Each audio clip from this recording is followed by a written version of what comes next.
यकीनगढ़ गांव। यकीनगढ़ गांव में करमू नाम का एक कसाई रहता था।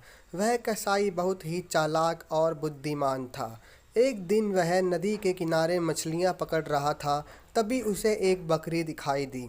बकरी को अकेला देख वह उसके पास गया और उसको पकड़ने की कोशिश करने लगा।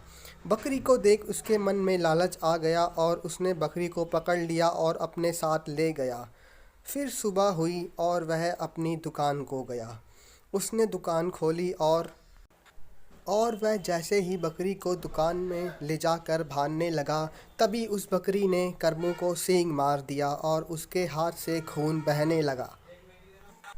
रात के समय वह बकरी को उसकी मुर्गियों के साथ बंद कर कर चला गया।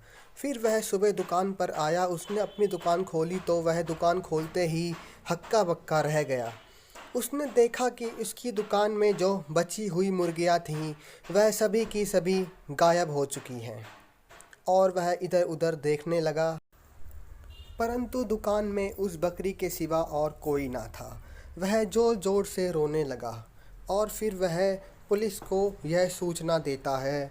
पुलिस कुछ समय बाद मौके पर आती है और छानबीन करती है, परंतु कुछ ना मिलने के कारण वापस लौट जाती है। करमू अगले दिन दोबारा से मुर्गियां मंगवाता है और बची हुई मुर्गियों को दुकान में बंद कर कर चला जाता है।